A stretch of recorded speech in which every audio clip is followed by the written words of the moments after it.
इसका मतलब है कि तुम्हारा मरीज स्पॉन्टेनियस रेस्पिरेशन अपना ले रहा है, यानी कि मशीन चाहती थी कि 22 ही दो, पर मरीज अपनी सांसें ट्रिगर कर रहा है, तो ट्रिगर कर रहा है तो मशीन रीड कर रही है, तो मरीज मशीन रीड कर रही है तो ये आ रहा है। तो इस 22 रेस्पिरेटरी रेट का मतलब क्या था?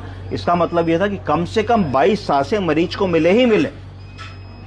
ऊपर की जो ले रहा है वो उसकी अपनी।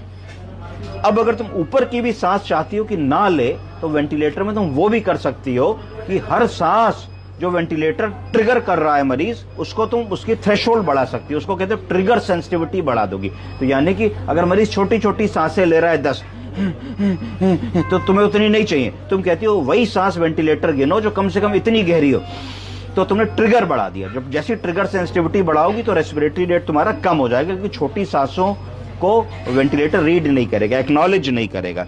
इसके बाद और भी बड़ी सारी वैल्यूज होती हैं कि प्रेशर कितना तुम सेट कर रहे हो, और चीजें तुम कितनी सेट कर रहे हो, कितना मिनट वॉल्यूम तुम सेट कर रहे हो, तो ये वेंटिलेटर होता है। तो वेंटिलेटर को 1 मिनट में मैं बताता हूँ, ये कोई बहुत भारी चीज नहीं है। अगर तुम्हें गुब्बारे में भी हवा भर रहे हो अपने मुंह से, तो वो भी एक वेंटिलेटर का ही काम है। क्या काम है? तुम फूंक रहे हो, तो इसका मतलब है कि 2 चीजें जा रही हैं। क्या? हवा के साथ प्रेशर और वॉल्यूम। जितनी बड़ी फूंक भरोगे, अगर मान लो 10 गुब्बारे 10 को दे दिए जाए फूको, तो कहो कोई बहुत बलवान हो, ताकतवर हो, वो 1 ही 2 फूंक में पूरा गुब्बारा फुला दे, और कोई की सांस कम हो तो 8 बार में फुलाएगा। तो इसका मतलब है कि हर फूंक में तुम कितना वॉल्यूम दे रहे हो और कितने प्रेशर से दे रहे हो। तो वेंटिलेटर भी प्रेशर और वॉल्यूम का ही खेल है।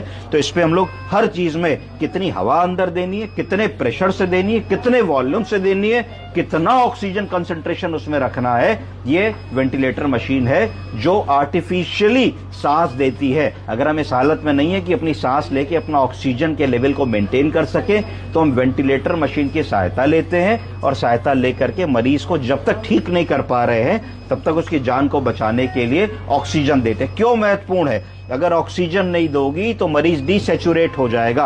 अगर डीसैचुरेट होगा मतलब SpO2 या नहीं मेंटेन करेगा। अगर SpO2 नहीं मेंटेन करेगा तो वाइटल ऑर्गन्स को ऑक्सीजन नहीं पहुंचेगी। अगर वाइटल ऑर्गन्स को ऑक्सीजन नहीं पहुंचेगी तो टिश्यू हाइपोक्सिया होने लगेगा, टिश्यू मरने लगेगा।